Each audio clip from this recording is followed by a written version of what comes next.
أشهد أن لا إله إلا الله وحده لا شريك له وأشهد أن محمدا عبده ورسوله أما بعد فأعوذ بالله من الشيطان الرجيم بسم الله الرحمن الرحيم الحمد لله رب العالمين الرحمن الرحيم مالك يوم الدين إياك نعبد وإياك نستعين اهدنا الصراط المستقيم صراط الذين أنعمت عليهم صراط الذين أنعمت عليهم غير المغضوب عليهم ولا الضالين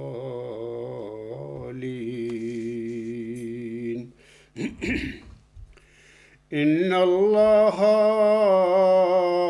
وملائكته يصلون على النبي يا أيها الذين آمنوا صلوا عليه وسلموا تسليما إن الذين يعظون الله ورسوله لعنهم الله في الدنيا والآخرة وأعد لهم عذاب مہینہ۔ یہ صورت احزاب کی آیت نمبر 57 اور 58 اس وقت میں نے تلاوت کی ہے۔ ان آیات میں اللہ تعالیٰ فرماتا ہے یقیناً اللہ اور اس کے فرشتے نبی صلی اللہ علیہ وآلہ وسلم پر درود بھیجتے ہیں۔ اے لوگو جو ایمان لائے ہو، تم بھی اس نبی صلی اللہ علیہ وآلہ وسلم پر درود اور زیادہ سے زیادہ سلام بھیجو۔ یقیناً جو لوگ اللہ اور اس کے رسول صلی اللہ علیہ وآلہ وسلم کو اذیت دیتے ہیں، اللہ نے ان پر دنیا اور آخرت میں لعنت ڈالی ہے، اور ان کے لیے اس نے ایک رسوا کن عذاب تیار کیا ہے۔ سورت احزاب کی آیت نمبر 57 کے متعلق ہمارے آقا 14ویں صدی ہجری کے موعود مجدد حکم عدل حضرت مرزا غلام احمد السلام جلسہ سالانہ 1857 میں اپنے ایک لیکچر میں ارشاد فرماتے ہیں۔ آپ علیہ السلام فرماتے ہیں ہمارے سید و مولا حضرت محمد رسول اللہ صلی اللہ علیہ وآلہ وسلم کا ہی صدق و وفا دیکھیے، آپ صلی اللہ علیہ وآلہ وسلم نے ہر ایک قسم کی بد تحریک کا مقابلہ کیا، طرح طرح کے مصائب و تکالیف اٹھائے، لیکن پرواہ نہ کی۔ یہی صدق و وفا تھا جس کے باعث اللہ تعالیٰ نے فضل کیا۔ اسی لیے تو اللہ تعالیٰ نے فرمایا، ان اللہ و ملائکتہ یصلون علی النبی یا ایھا الذین آمنوا صلوا علیہ وسلموا تسلیما۔ اللہ تعالیٰ اور اس کے تمام فرشتے رسول پر درود بھیجتے ہیں۔ اے ایمان والو، تم درود و سلام بھیجو نبی پر۔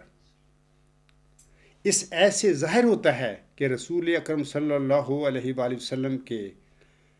اعمال ایسے تھے کہ اللہ تعالیٰ نے ان کی تعریف یا اوصاف کی تحدید کرنے کے لیے کوئی لفظ خاص نہ فرمایا۔ لفظ تو مل سکتے تھے لیکن خود استعمال نہ کیے،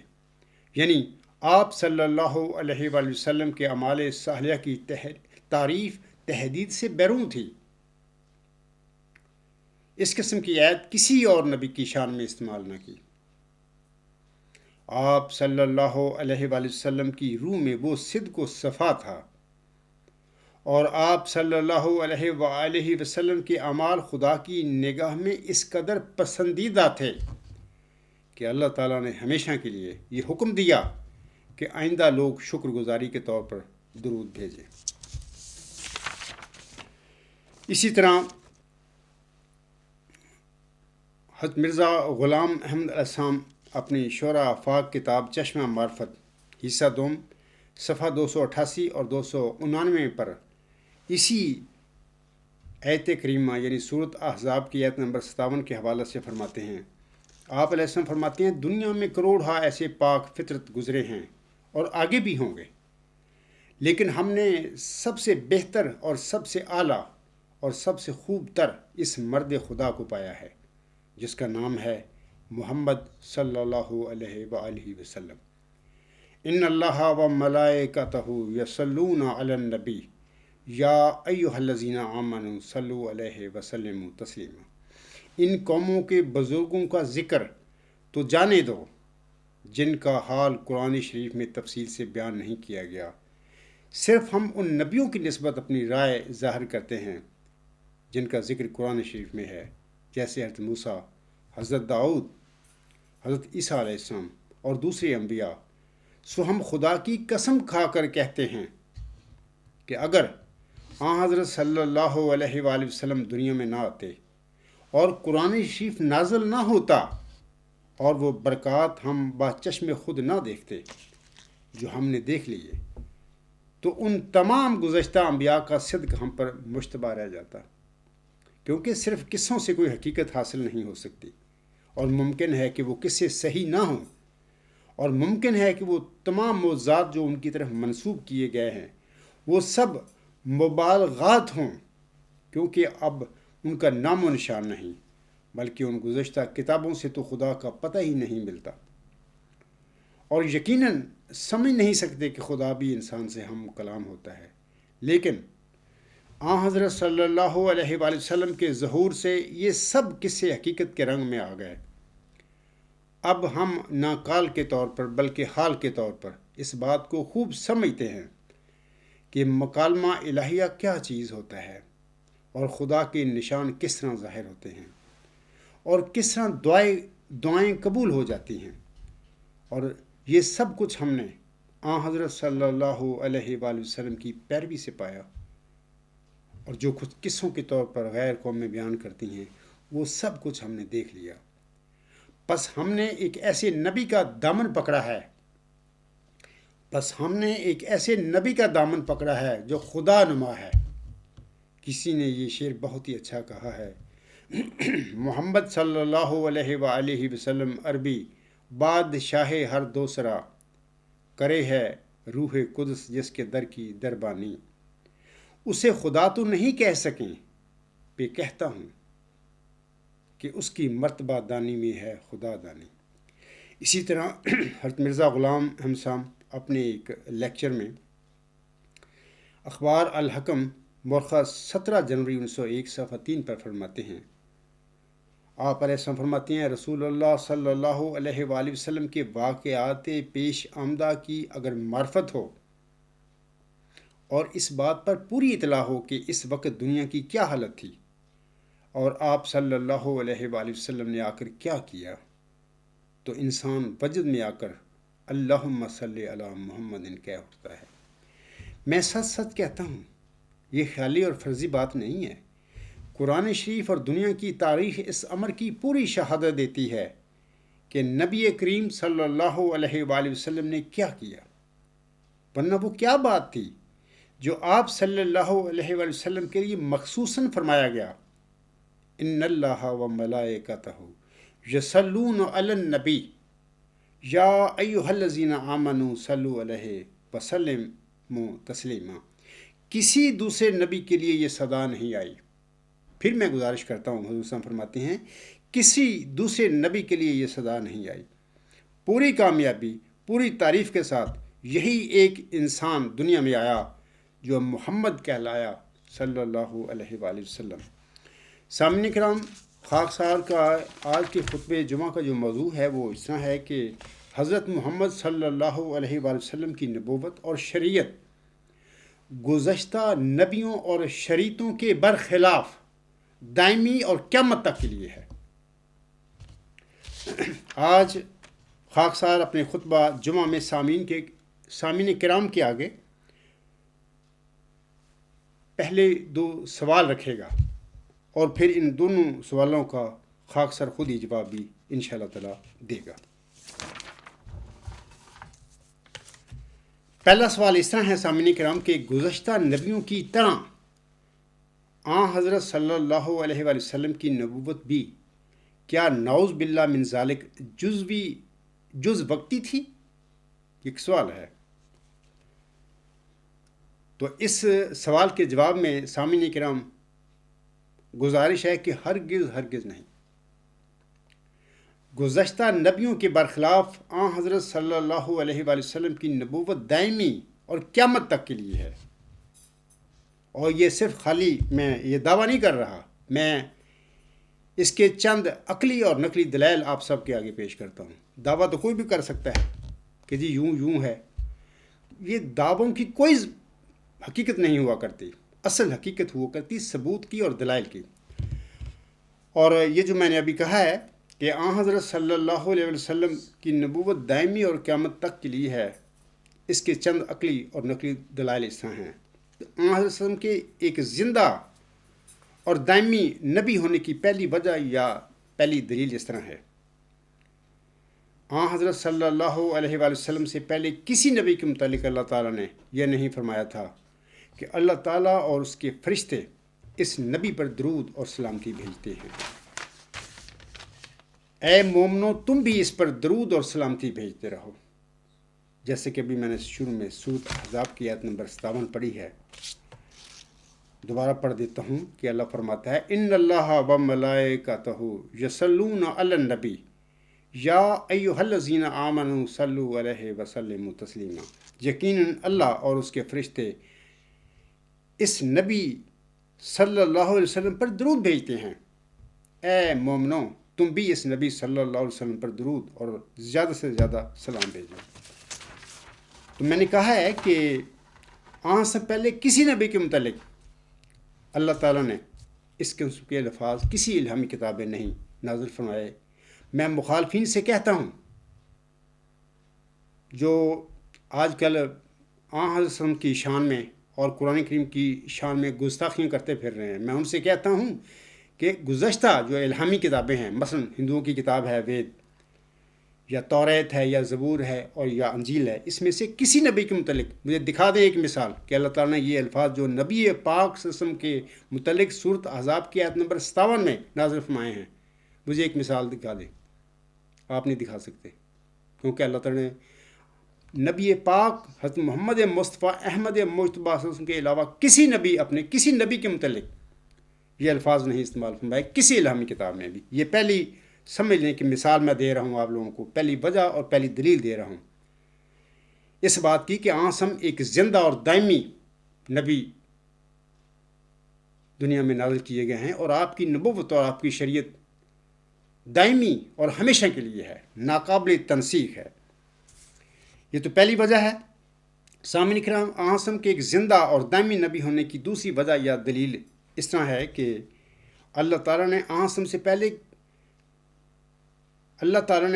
سے پہلے کوئی نبی بھی تمام انسانوں کی طرف مبعوث نہیں کیا تھا، نازل نہیں کیا تھا، بلکہ سلسلہ انبیاء میں حضرت صلی اللہ علیہ وسلم وہ عظیم و شان نبی ہیں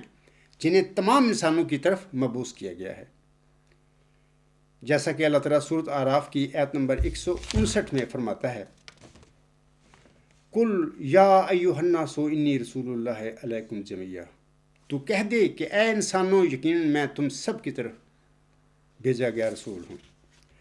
میں پھر کہتا ہوں کہ وہ لوگ جو آج کل محمد عربی وسلم کی شان میں گستاخیاں اور قرآن کریم کی شان میں گستاخیاں کرتے پھر رہے ہیں، میں ان سے کہتا ہوں کہ دیکھیں، میں دلیل دی ہے آپ لوگوں کو کہ نبی پاک صلی اللہ علیہ وسلم جو ہمارے آقا حضرت محمد مصطفیٰ صلی اللہ علیہ وسلم ہیں، اللہ تعالیٰ نے انہیں پوری دنیا کے لیے، تمام انسانوں کے لیے مبعوث کیا تھا۔ میں آپ سے کہتا ہوں، آپ اپنی کتابوں میں سے، وید میں سے، توریت میں سے، زبور میں سے، انجیل میں سے مجھے کسی ایک نبی کی مثال دے دیں کہ اللہ تعالیٰ نے اس کو متعلق یہ فرمایا ہو کہ اے نبی، میں نے تجھے تمام دنیا کے لیے رسول بنایا ہے یا بھیجا ہے، آسم کے علاوہ ایک مثال آپ نہیں دے سکتے۔ یہی فرق ہے۔ یہ دوسری وجہ اور دلیل ہے ہمارے پیارے آقا محمد مصطفیٰ صلی اللہ علیہ وسلم کے ایک زندہ اور دائمی نبی ہونے کی، قیامت تک کے لیے۔ تیسری وجہ، سامعین کرام، آسم کے ایک زندہ اور دائمی نبی ہونے کی تیسری وجہ جو ہے وہ اس طرح ہے کہ حضرت صلی اللہ علیہ وآلہ وسلم سے پہلے کسی نبی کے متعلق اللہ تعالیٰ نے یہ نہیں فرمایا تھا کہ یہ سب نبیوں کا خاتم ہے، جیسا کہ سورۃ احزاب کی آیت نمبر 41 میں اللہ تعالیٰ فرماتا ہے، ما کان محمد ابا احد من رجالکم ولکن رسول اللہ و خاتم النبیین وکان اللہ بکل شیء علیما۔ محمد صلی اللہ علیہ وآلہ وسلم تمہارے جیسے مردوں میں سے کسی کا باپ نہیں، بلکہ وہ اللہ کا رسول ہے اور سب نبیوں کا خاتم ہے، اور اللہ ہر چیز کا خوب علم رکھنے والا ہے۔ سب نبیوں کا خاتم ہے یا خاتم النبیین ہے، اس کی تشریح میرے مضامین اور میرے لیکچروں میں، میرے خطبات میں موجود ہے۔ مقصد میرا یہاں پر یہ بتاتا ہوں کہ اللہ تعالیٰ نے آسم کو خاتم النبیین بنا کر آپ صلی اللہ علیہ وسلم پر نبوت کے تمام کمالات ختم کر دیے۔ یہ اس امی نبی کی شان ہے۔ یا میں کہتا ہوں کہ آسم کو اللہ تعالیٰ نے خاتم النبیین بنا کر نبیوں کی مہر بنا دیا کہ میں اس نبی حضرت محمد مصطفیٰ صلی اللہ علیہ وسلم کے بعد کسی کو بھی نبوت کا انعام نہیں بخشوں گا جب کہ وہ اس نبی کی پیروی میں نہیں آئے گا۔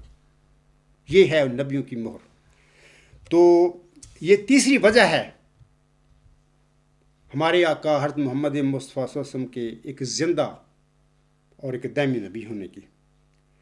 میرے مخالفین جو گستاخیاں کرتے پھر رہے ہیں نبی پاک صلی اللہ علیہ وسلم کی شان میں یا قرآن کریم کی شان میں ان سے پوچھتا ہوں، کیا آپ گزشتہ الہامی کتابوں میں سے کسی ایک نبی کے متعلق بھی اس قسم کا الفاظ مجھے دکھا سکتے ہیں کہ اللہ نے کسی اور آسم کے علاوہ کسی اور نبی کے متعلق یہ فرمایا ہو کہ میرا یہ نبی خاتم النبیین ہے؟ نہیں، ایک مثال نہیں آپ دے سکتے۔ یہ شان ہے ہمارے پیارے آقا محمد مصطفیٰ صلی اللہ علیہ وسلم کے ایک زندہ نبی اور ایک دائمی نبی ہونے کے لیے کے واسطے یہ دلیل ہے۔ چوتھی وجہ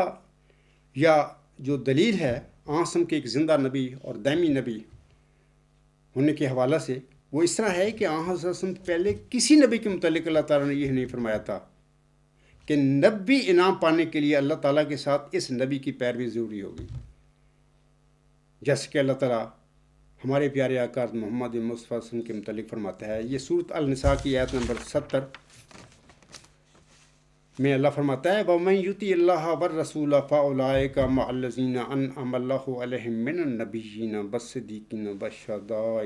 وَالصَّالِحِينَ وَحَسُنَ أُولَٰئِكَ رَفِيقًا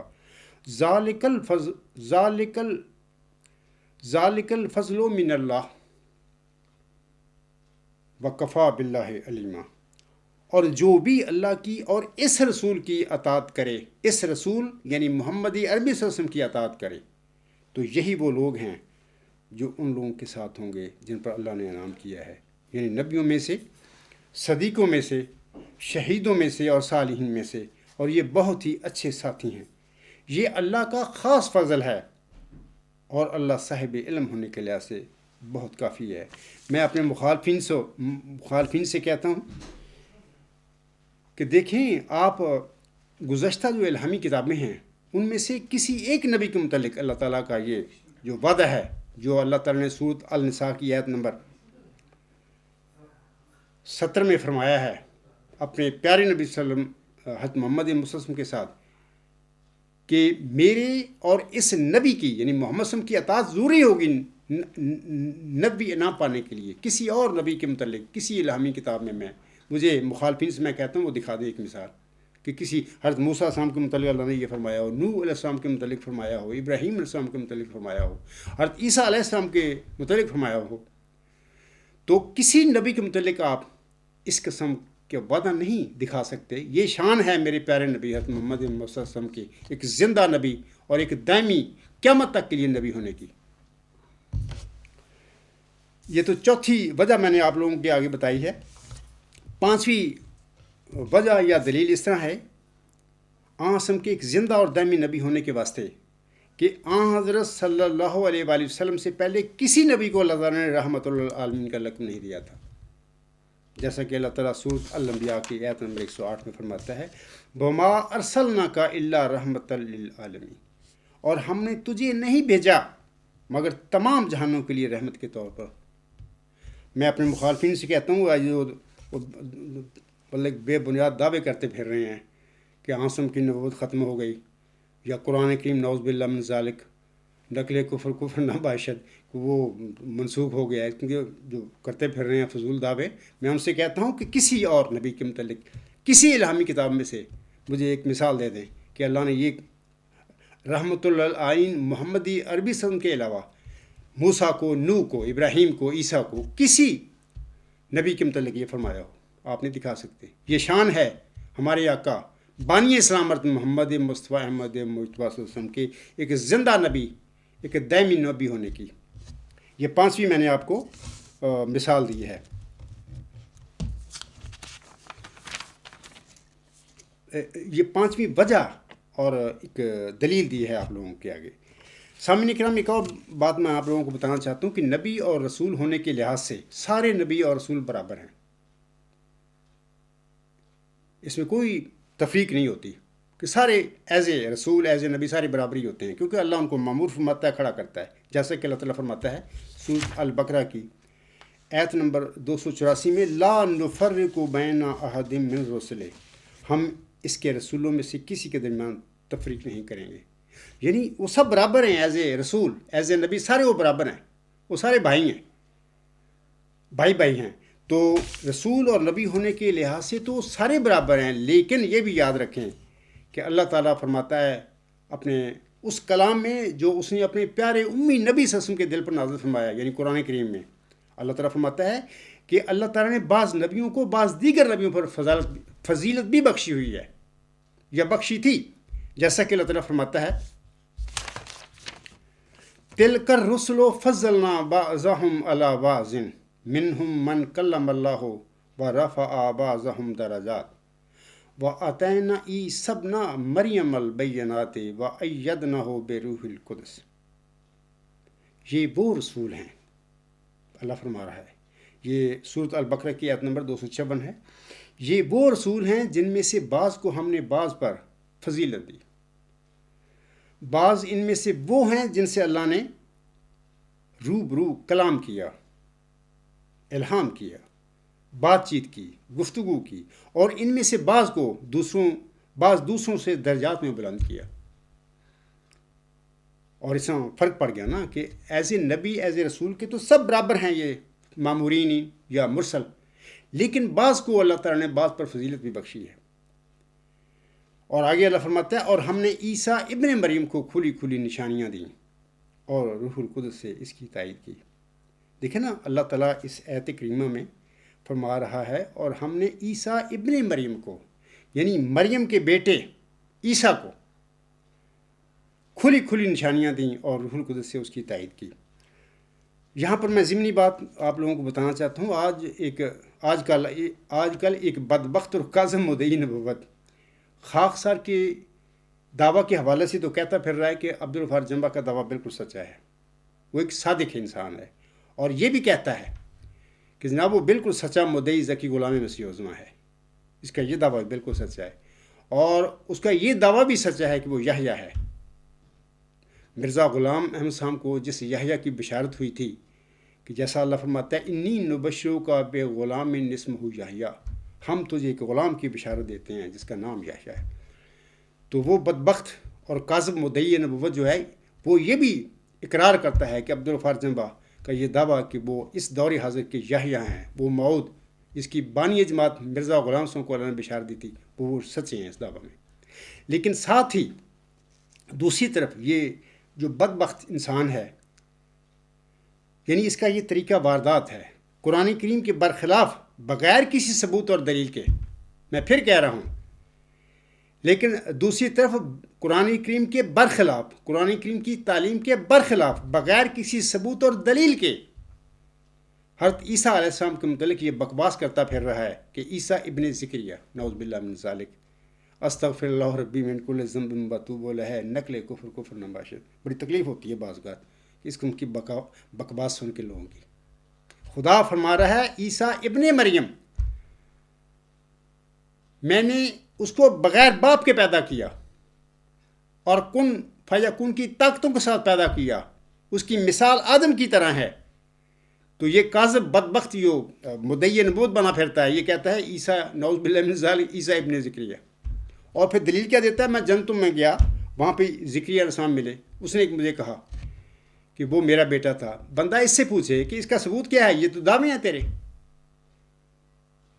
دعویٰ دلیل نہیں ہوا کرتا، دعویٰ اور دلیل میں فرق ہوتا ہے۔ دعویٰ کوئی بھی کر سکتا ہے، یوں ہے،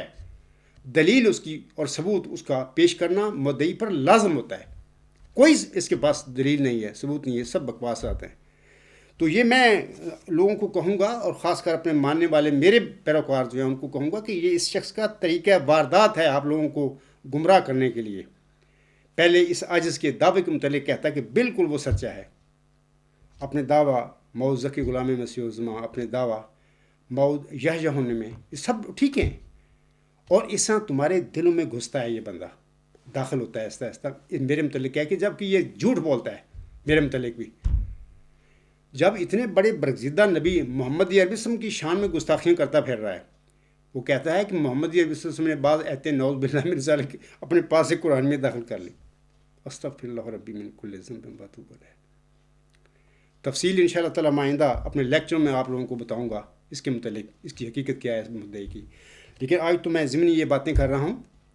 کہ اس عاجز کے متعلق یہ کہہ کر میرے ماننے والوں کے دلوں میں گھستا ہے یہ بندہ، اور ان کا اعتماد لیتا ہے، جبکہ جھوٹا مفتری اللہ ہے بندہ، مجھے نہیں سچا سمجھتا۔ یہ ایک طریقہ بات آتا ہے اس بندے کا، آج کل یہ جھوٹے کشوب بناتا پھر رہا ہے میرے متعلق، میری موت کے متعلق، اور میں یقین رکھتا ہوں کہ بڑی جلدی انشاءاللہ اللہ تعالیٰ اس عاجز اور اس مفتری اللہ کے درمیان فیصلہ آپ کرے گا۔ سامعین کرام، آگے میں بتاتا ہوں، یہ تو ضمنی باتیں تھیں کہ آسم جو ہیں ہمارے پیارے نبی، ان کی نبوت جو ہے نا وہ ہمیشہ کے لیے دائمی اور قیامت تک کے لیے ہے، اور وہ ایک زندہ نبی تھے۔ تو اب میں دوسرے سوال کی طرف آتا ہوں۔ دوسرا سوال اس طرح ہے کہ گزشتہ الہامی کتابوں کی طرح کیا قرآن کریم بھی نعوذ باللہ منسوخ ہو سکتا ہے؟ سامعین کرام اور اے میرے احمدی اور غیر احمدی مسلمان بھائیوں، اس دوسرے سوال کے جواب میں گزارش ہے کہ ہرگز نہیں۔ گزشتہ الہامی کتابوں کے برخلاف قرآن کریم ایک دائمی اور قیامت تک عمل کرنے کے لیے نازل ہوئی ہے، اور اب میں اس کے چند عقلی اور نقلی دلائل آپ لوگوں کے آگے پیش کرتا ہوں۔ یہ صرف خالی دعوے نہیں ہے جو میں کہہ رہا ہوں، میں دلائل دیتا ہوں۔ میں یہ نہیں کہتا کہ میں جنتوں میں گیا، فلاں مجھے ملا، اس نے کہا یوں ہے، تو یہ تو بکواس ہے، یہ کوئی دلیل ہے؟ مدعی کو دلیل دینی پڑتی ہے کسی دعوے کے اثبات کے لیے۔ اب میں آپ لوگوں کو یہ جو میں نے سوال آپ لوگوں کے آگے رکھا ہے اور اس کے جواب کے لیے میں نے کہا ہے کہ اس کے چند عقلی اور نقلی دلائل اس طرح ہیں، وہ میں دیتا ہوں۔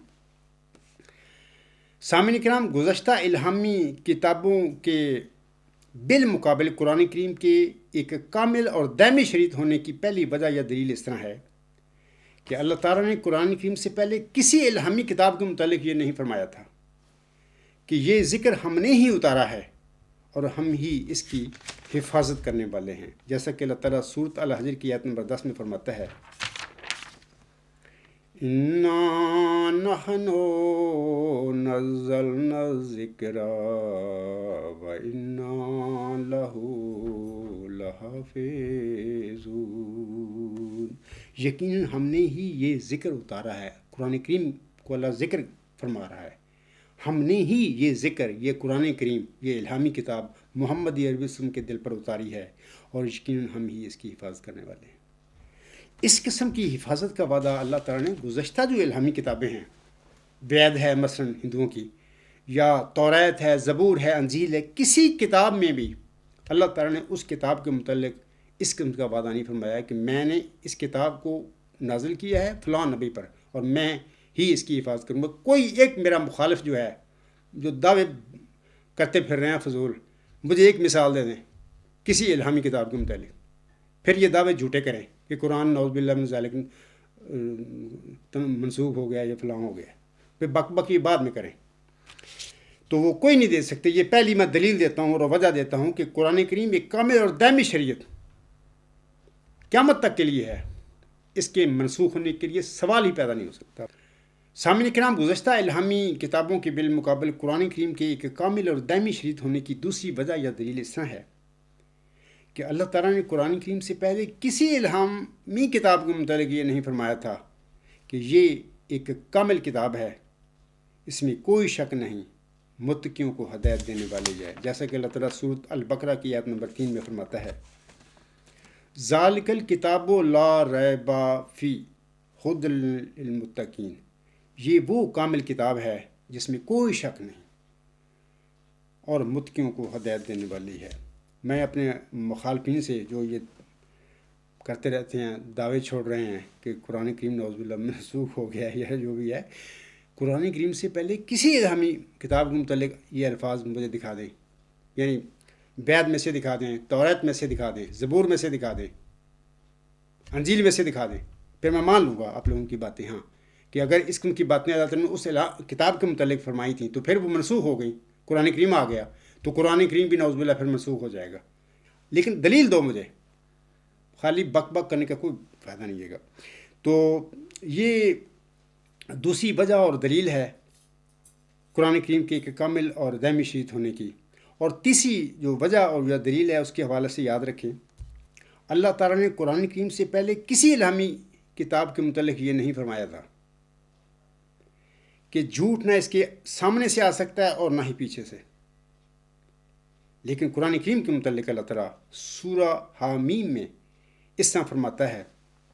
یہ سورہ حامیم السجدہ کی آیات 42 اور 43 میں اللہ فرماتا ہے، ان الذین کفروا بالذکر لما جاءہم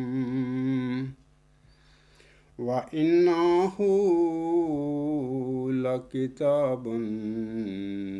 عَزِيزٌ لَا يَأْتِيهِ الْبَاطِلُ مِنْ بَيْنِ يَدَيْهِ وَلَا مِنْ خَلْفِهِ تنزیل من حکیم حمید۔ اللہ فرماتا ہے ان آیات میں، یقیناً وہ لوگ سزا پائیں گے جنہوں نے ذکر کا جب وہ ان کے پاس آیا، یعنی قرآن کریم کا جب وہ ان کے پاس آیا انکار کر دیا، حالانکہ وہ ایک بڑی غالب اور مکرم کتاب کی صورت میں تھا۔ آگے اللہ فرماتا ہے جھوٹ اس تک نہ سامنے سے پہنچ سکتا ہے اور نہ اس کے پیچھے سے، بہت صاحب حکمت، بہت صاحب تعریف کی طرف سے اس کا اتارا جانا ہے۔ تو یہ جو میں نے قرآن کریم کے متعلق آپ لوگوں کو بتایا ہے، کہ یہ تیسری وجہ یا دلیل ہے قرآن کریم کی ایک کامل اور دائمی شریعت یعنی قیامت تک کے لیے ہونے کے لیے. آپ مجھے کسی الہامی کتاب جو قرآن کریم سے پہلے نازل ہوئی تھی، بیعت ہے، توریت ہے، زبور ہے، انجیل ہے، کسی کتاب کے متعلق اللہ تعالیٰ کے اس قسم کے الفاظ مجھے دکھا دیں، پھر میں مان جاؤں گا کہ ہاں اگر وہ کتابیں منسوخ ہو گئی تھیں اس کے باوجود کہ اللہ تعالیٰ نے ان کتابوں میں ایسا فرمایا تھا جو قرآن کریم کے متعلق فرمایا ہے، تو پھر نعوذ باللہ من ذالک قرآن کریم کے متعلق بھی سوچا جا سکتا ہے کہ یہ بھی شاید منسوخ ہو جائے. لیکن ممکن نہیں آپ لوگوں کے لیے کہ اس قسم کی جو قرآن کریم کے متعلق اللہ نے فرمایا ہے آپ پہلے گزشتہ کسی الہامی کتاب میں سے اس کے متعلق یہ مجھے دکھا سکیں، ہے ہی نہیں ہے. چوتھی وجہ یا جو دلیل جو ہے گزشتہ الہامی کتابوں کے بالمقابل قرآن کریم کی یا دین اسلام کی کامل اور دائمی شریعت اور دائمی دین ہونے کی، وہ اس طرح ہے کہ اللہ تعالیٰ نے قرآن کریم کے متعلق سورۃ آل عمران کی آیت 20 میں فرمایا ہے اللہ کے نزدیک اصل دین اسلام ہی ہے. جیسا کہ اللہ تعالیٰ فرماتا ہے ان الدین عند اللہ الاسلام، یقیناً دین اللہ کے نزدیک اسلام ہی ہے. میں اپنے مخالفین سے پوچھتا ہوں کہ دکھا دیں مجھے، بیعت میں سے دکھا دیں، توریت میں سے دکھا دیں، زبور میں سے دکھا دیں، انجیل میں سے دکھا دیں کہ اللہ نے اس الہامی کتاب میں اللہ تعالیٰ نے ہندو مت کے متعلق، یہودیت کے متعلق یا نصرانیت کے متعلق اس قسم کی بات کی ہو جو اللہ تعالیٰ نے دین اسلام کے متعلق فرمایا ہے. یعنی سورۃ آل عمران کی آیت نمبر 20 میں کہ اللہ کے نزدیک اصل دین اسلام ہی ہے. کسی کے متعلق تم لوگ مجھے نہیں دکھا سکتے، نہ ہے. اللہ نے کسی اور اسلام کے علاوہ کسی اور دین کے متعلق اللہ نے یہ بات بیان ہی نہیں فرمائی. یہ صرف دین اسلام کی شان ہے. سامعین اکرام، پانچویں وجہ یا پانچویں دلیل کی اب میں بات کرتا ہوں. گزشتہ دینوں کے متعلق اللہ تعالیٰ نے یہ نہیں فرمایا تھا کہ یہ دین یعنی ہندو مت یا یہودیت یا نصرانیت، یعنی ان دینوں کے متعلق اللہ تعالیٰ نے نہیں فرمایا تھا کہ میں ان دینوں کے علاوہ کسی اور دین کو قبول نہیں فرماؤں گا. لیکن یہ صرف اللہ تعالیٰ نے دین اسلام کے متعلق سورۃ آل عمران کی آیت نمبر 86 میں فرمایا ہوا ہے کہ اللہ تعالیٰ اسلام کے علاوہ کسی اور دین کو قبول نہیں کرے گا. جیسا کہ اللہ تعالیٰ فرماتا ہے سورۃ آل عمران کی آیت 86 میں وَمَن يَبْتَغِ غَيْرَ الْإِسْلَامِ دِينًا فَلَن يُقْبَلَ مِنْهُ وَهُوَ فِي الْآخِرَةِ مِنَ الْخَاسِرِينَ. اور جو بھی اسلام کے سوا کوئی دین پسند کرے تو ہرگز اس سے قبول نہیں کیا جائے گا اور آخرت میں وہ گھاٹا پانے والوں میں سے ہوگا. یعنی اسلام کے علاوہ نہ اللہ تعالیٰ ہندو مت کو قبول کرے گا ان دینوں کو قیامت کے دن میدان محشر میں، نہ یہودیت کے مذہب کو قبول کرے گا، نہ نصرانیت کو قبول کرے گا، نہ بدھ مت کو قبول کرے گا. کسی بھی اور مذہب کو اللہ تعالیٰ قبول نہیں کرے گا، ریجیکٹ کرے گا. اللہ تعالیٰ صرف اور صرف قبول کرے گا تو صرف اور صرف محمد عربی وسلم پر جو دین اسلام نازل کیا ہے اسے قبول کرے گا. یہ اللہ کا وعدہ ہے. آپ مجھے دکھا دیں میرے ہندو مت کی کتابوں میں سے یا بدھ مت کی کتابوں میں سے یا توریت میں سے، زبور میں سے یا انجیل میں سے کسی کتاب میں اللہ تعالیٰ نے اسلام کے علاوہ کسی اور دین کے متعلق اس قسم کی بات کی ہو کہ میں فلاں دین کے علاوہ کسی اور دین کو قبول نہیں کروں گا. تو آپ دکھا ہی نہیں سکتے. یہ ہے قرآن کریم جو ہے اور دین اسلام جو ہے، ان دونوں کا کامل اور دائمی شریعت ہونے کا اور دائمی دین ہونے کی یہ دلیل، پانچویں دلیل ہے یا وجہ ہے. یہ جو میں نے آپ لوگوں کے آگے بیان کی. سامعین کرام، امید ہے کہ سامعین کرام کو سمجھ آ گئی ہوگی کہ گزشتہ الہامی کتابوں اور گزشتہ دینوں مثلا ہندو مت، بدھ مت، یہودیت اور نصرانیت کے بالمقابل قرآن کریم اور دین اسلام ایک کامل کتاب اور ایک کامل اور ناقابل تنسیخ شریعت ہونے کی جو وجہ ہے آپ لوگوں کو پتہ لگ گیا ہوگا کہ کیوں ہے. میں نے وجوہات بتائی ہیں، ان کی وجوہات اور دلائل آپ لوگوں کے آگے رکھے ہیں. دین اسلام سامعین کرام ایک ایسا دین ہے کہ اللہ تعالیٰ نے اس کے متعلق فرما دیا کہ اس کے علاوہ اللہ تعالیٰ کسی اور دین کو قبول نہیں کرے گا اور نہ ہی پسند کرے گا. کسی گزشتہ الہامی کتاب میں اللہ تعالیٰ نے کسی اور دین کے متعلق ایسی کوئی بات نہیں بیان فرمائی. یہ قرآن کریم کی شان ہے، یہ دین اسلام کی شان ہے، یہ ہمارے پیارے آقا حضرت محمد مصطفیٰ احمد مجتبیٰ صلی اللہ علیہ وسلم کی نبوت کی شان ہے قیامت تک کے لیے. اس کے بعد سامعین کرام امام مہدی و مسیح حق موعود حضرت مرزا غلام احمد صاحب نے اپنی کتاب چشمہ مسیحی روحانی خزائن جلد 20 صفحہ 399 پر حضرت محمد مصطفیٰ صلی اللہ علیہ وسلم کی نبوت کی شان کے حوالے سے جو فرمایا ہے وہ میں آپ لوگوں کے آگے پڑھ کر سناتا ہوں. آپ علیہ السلام فرماتے ہیں: اے نادانوں اور آنکھوں کے اندھوں، ہمارے نبی صلی اللہ علیہ وآلہ وسلم اور ہمارے سید و مولا اس پر ہزار سلام اپنے افاضہ کی روح سے تمام انبیاء سے سبقت لے گئے ہیں، کیونکہ گزشتہ نبیوں کا افاضہ ایک حد تک آ کر ختم ہو گیا اور اب وہ قومیں اور مذہب مردہ ہیں، کوئی ان میں زندگی نہیں. وہ جز وقتی اپنے اپنے ٹائموں کے اپنے اپنے وقتوں کے مذہب تھے، دین تھے یا جو بھی تھے، مگر آن حضرت صلی اللہ علیہ وسلم کا روحانی فیضان قیامت تک جاری ہے. اس لیے باوجود آپ کے اس فیضان کے اس امت کے لیے ضروری نہیں کہ کوئی مسیح باہر سے آوے، بلکہ آپ صلی اللہ علیہ وآلہ وسلم کے سایہ میں پرورش پانا ایک ادنا انسان کو مسیح بنا سکتا ہے. سامعین کرام، خاکسار اس کی ایک زندہ مثال آپ لوگوں کے آگے سامنے کھڑا ہے. یہ جو حضور صاحب نے فرمایا ہے نا، روحانی خزائن جلد 20 صفحہ 399 جو الفاظ پڑھے ہیں، میں اس کی زندہ مثال آپ سب لوگوں کے آگے کھڑا ہوں. اسی طرح سامعین کرام، امام مہدی و مسیح موعود اور حق موعود حضرت مرزا غلام احمد صاحب اپنی کتاب چشمہ معرفت روحانی خزائن جلد 23 صفحہ 340 پر حضرت صلی اللہ علیہ وسلم کی نبوت اور قرآنی شریعت کے متعلق فرماتے ہیں. آپ علیہ السلام فرماتے ہیں: میں اس کے رسول صلی اللہ علیہ وآلہ وسلم پر دلی صدق سے ایمان لایا ہوں اور جانتا ہوں کہ تمام نبوتیں اس پر ختم ہیں اور اس کی شریعت خاتم الشرائع ہے،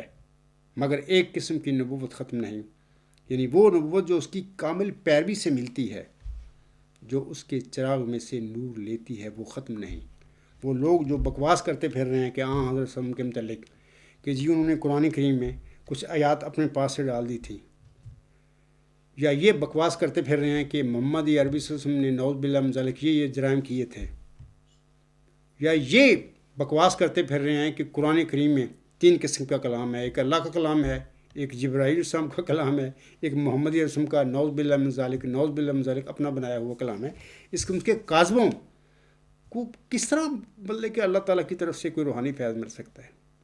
مرزا غلام صاحب کے ان الفاظ کو پڑھو. میں خاص کر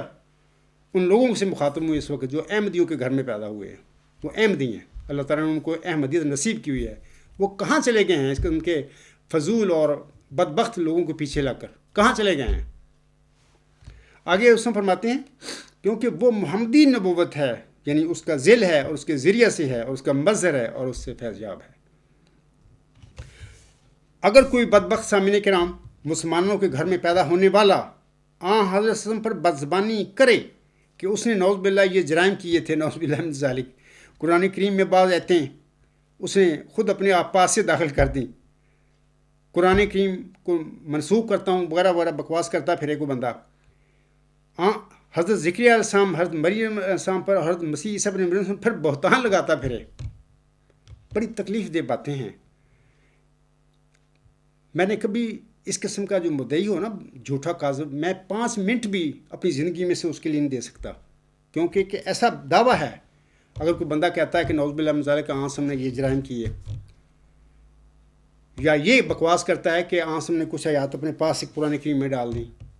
یا یہ بکواس کرے کہ جبرائیل صاحب نے بھی کچھ آیات ڈال دی تھی اپنے پاس سے، یا یہ بکواس کرے کہ حضرت زکریا علیہ السلام کے بیٹے تھے ابن مریم حضرت عیسیٰ علیہ السلام، یا ابن اس کو زکریا قرار دے. یہ بکواس بہتان لگایا حضرت زکریا علیہ السلام پر، ایک برزگدہ نبی پر. اور موسی مریم صدیقہ، جس کو اللہ قرآن کریم میں صدیقہ قرار دیتا ہے، اس کے متعلق یہ بکواس کرے کہ جو اس کے گھر میں بیٹا پیدا ہوا تھا وہ زکریا کا بیٹا تھا. یہ بہتان ہے اس صدیقہ پر. اور یہ بکواس کرتا پھرے حضرت مسیح عیسیٰ ابن مریم کے متعلق کہ وہ ابن زکریا تھے. میں اس قسم کے کاذب اور بدبخت مدعی کے لیے زندگی میں سے 5 منٹ بھی نہیں اس کو دے سکتا. لیکن میں نے کچھ لوگوں کے لیے، جو میری ہی جماعت کے کچھ لوگ تھے، ان کی لیے، ان کی خاطر میں نے اس شخص کے، اس مدعی کے، جس کا آئندہ میں خود لیکچر میں ذکر کروں گا، میں نے گھنٹوں لمبے اس کے ٹیلی فون یا اس کی بک بک، اس کی افسانوی کہانیاں سنی. اور پھر میں نے اس کو کیل میں بلایا کہ ادھر آؤ، میرا پاس آؤ، میں آپ کا میزبان ہوں گا، آپ میرے مہمان ہوں گے،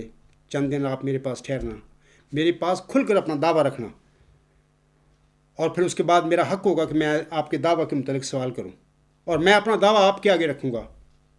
اور آپ کا حق ہوگا پھر سوال کریں میرے دعویٰ کے حوالے سے، اس کی ریکارڈنگ کرنا پورا، اپنا ٹیم لے کے آنا میرے ساتھ، میرے کیل میں بھی ریکارڈنگ کروں گا. تو انشاءاللہ وہ ریکارڈنگ یوٹیوب پہ چلی جائے گی، لوگوں کو پتہ چل جائے گا دودھ کا دودھ کیا ہے اور پانی کیا ہے. لیکن یہ شخص بھاگ گیا، نہیں آیا. آج کل وہ کشوب چھوڑتا پھر رہا ہے اس عاجز کی، نعوذ باللہ من ذالک، زندگی اور موت کے حوالے سے. تو میں یہ کہہ رہا تھا کہ میں تو زندگی میں اس قسم کا فضول جو مدعی ہو اس کے لیے 5 منٹ بھی نہیں دے سکتا، کیونکہ یہ اس قسم کا دعویٰ کرنے والا اتنا کمزور اور بودھا دعویٰ ہے. انسانی تاریخ میں، مذاہب کی تاریخ میں اس قسم کا مجھے تو نہیں کہ پہلے اس قسم کا دعوے دار میرا، اس قسم کا فضول آدمی مجھے نہیں، میں نے دیکھا. جس نے بھی جھوٹے دعوے بھی کیے ہیں کچھ لوگوں نے، ان کے پاس کوئی نہ کوئی ٹوٹی پھوٹی دلیل تھی. یہ تو سری اللہ پر حملہ، محمد عربی وسلم پر حملہ،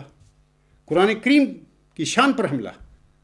اور برگزیدہ نبی جن کا اللہ تعالیٰ نے ذکر فرمایا قرآن کریم میں، ان پر بہتان،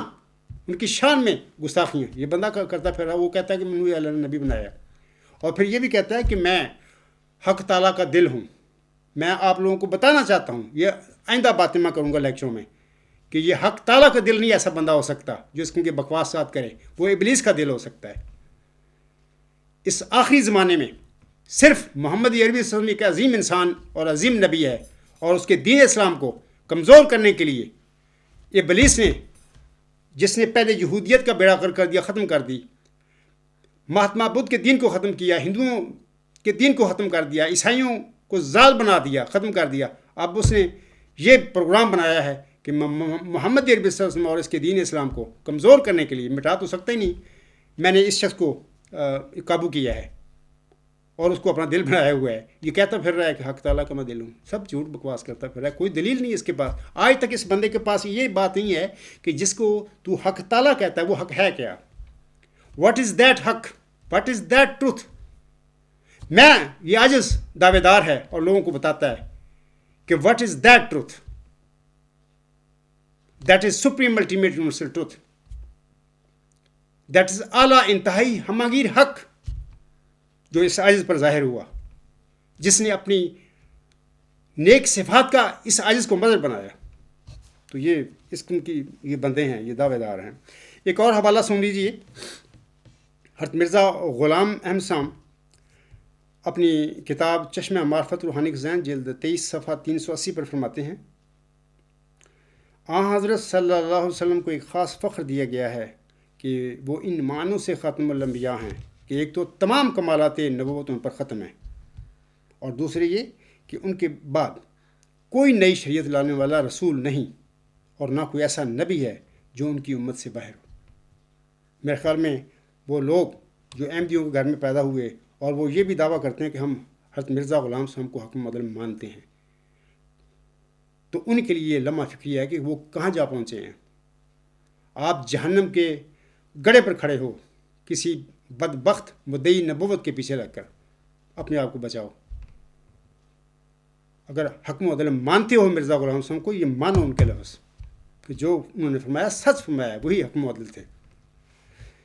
علاوہ اس کے سامعین کرام،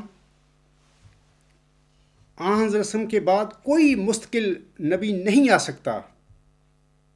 ہاں، کوئی خوش نصیب مسلمان امتی نبی ہونے کا انعام ضرور پا سکتا ہے، اور قرآن کریم کے نازل ہونے کے بعد اب قیامت تک کوئی نئی شریعت نہیں آ سکتی، نہ کوئی ایسا نبی دنیا میں آ سکتا ہے جو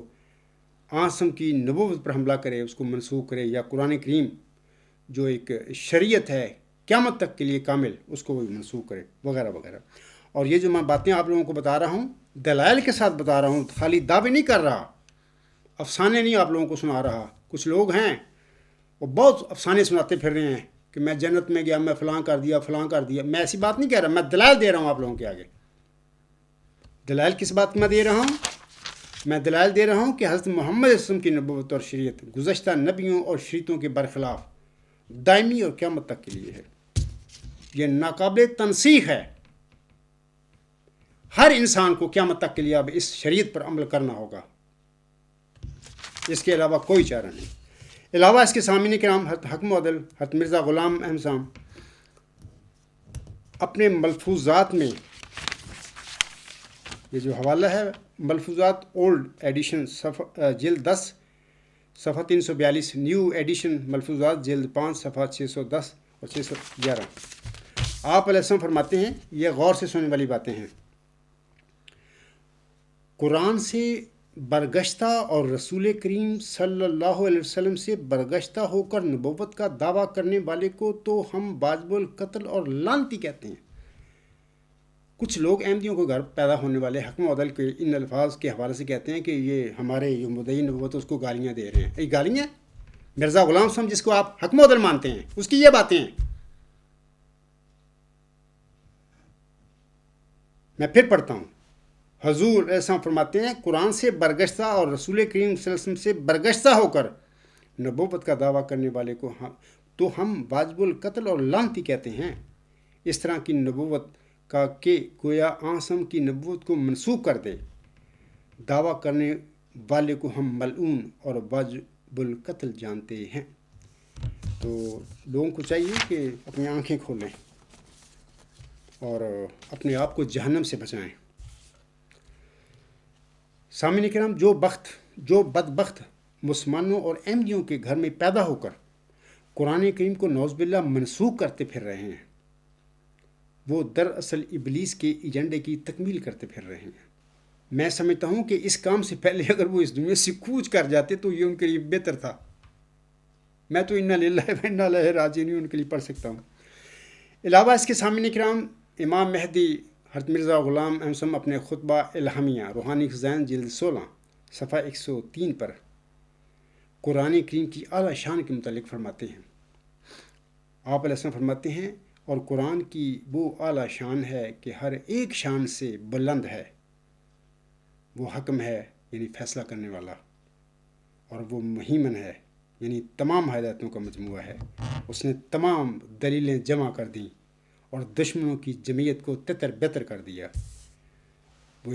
وہ ایسی کتاب ہے کہ اس میں ہر چیز کی تفصیل موجود ہے، اور اس میں آئندہ اور گزشتہ کی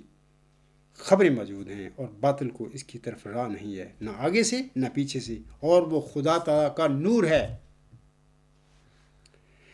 اس کے علاوہ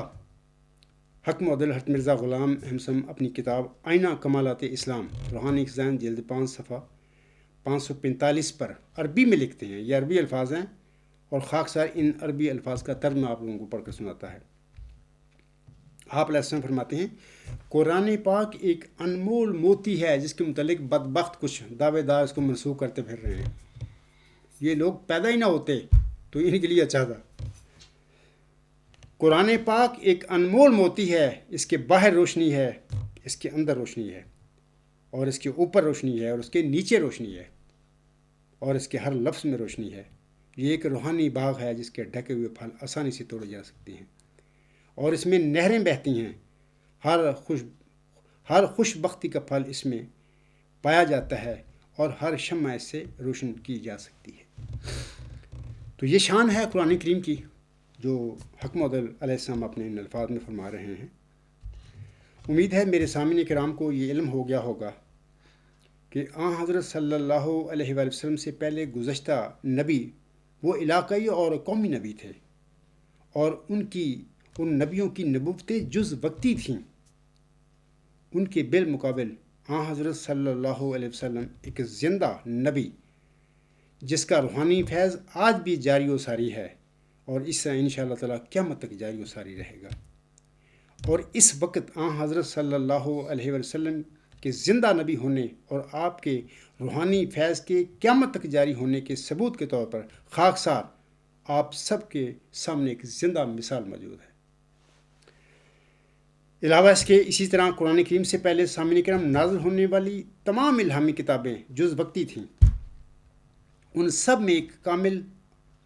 اور ایک دائمی شریعت نازل نہیں کی گئی تھی۔ قرآن کریم کے نزول کے بعد وہ تمام الہامی کتابیں اور شریعتیں نہ صرف منسوخ ہو چکی ہیں بلکہ ان میں بہت سارے لوگوں نے ہی، ان کے ماننے والوں نے ہی تغیر و تبدل بھی پیدا کر دیے ہوئے ہیں۔ قرآن کریم ایک ایسی جامع اور کامل شریعت پر مشتمل ایک ایسی بلند شان کی کتاب ہے کہ اب یہ تمام انسانوں کے لیے قیامت تک کے لیے ہدایت فراہم کرتی رہے گی انشاءاللہ تعالیٰ۔ اور یہ جو میں نے اپنے اس خطبہ جمعہ میں قرآن کریم حسن کی نبوت اور شریعت کے حوالے سے جو کچھ بھی بتایا، میں نے کہانیاں نہیں سنائیں، افسانے نہیں پڑھے، دعوے نہیں کیے، خالی میں نے ثبوت دیے ہیں اور دلائل دیے ہیں، وجوہات دی ہیں کہ کیا وجوہات ہیں، کیا دلائل ہیں کہ ہمارے پیارے نبی حضرت محمد مصطفیٰ صلی اللہ علیہ وسلم کی نبوت اور شریعت گزشتہ نبیوں اور شریعتوں کے برخلاف، جو کہ جز وقتی وہ نبی بھی تھے، وہ شریعتیں بھی تھیں، ان شریعتوں اور نبیوں کے برخلاف دائمی اور قیامت تک کے لیے ہے، یعنی پیارے نبی حضرت محمد صلی اللہ علیہ وسلم کی نبوت اور شریعت۔ تو یہ سارا میں نے آپ لوگوں کو دلائل سے اور براہین کے ذریعے آپ لوگوں کو بتایا ہے۔ امید ہے آپ اس پر غور و فکر فرمائیں گے اور ان کے جو جال ساز دنیا میں نبی بنتے پھر رہے ہیں، کہتے پھر رہے ہیں کہ حق تعالیٰ کا میں دل ہوں، نعوذ باللہ من ذالک، جن کو یہ نہیں پتا کہ حق تعالیٰ ہے کیا، what is that truth, what is that حق تعالیٰ۔ تو یہ اس قسم کے وہ فضول لوگوں کو گمراہ کرتے پھر رہے ہیں۔ میرا کام ہے سمجھانا، لوگوں کو بتا دینا، سیدھی بات بتانا، سیدھے راستے کی طرف ہدایت دینا۔ باقی ہر انسان اپنی قیامت کے دن اپنی اعمال کا، اپنے ایمان کا ذمہ دار ہے۔ اللہ تعالیٰ آپ سب پر رحم فرمائے۔ اسی پہ میں اپنا خطبہ ختم کرتا ہوں۔ وما علینا الا البلاغ وآخر الدعوانا الحمد للہ رب العالمین۔ اولم وآخرم وظاہرم وباطنن هو مولانا نعم المولا ونعم النصیر ونعم الوکیل۔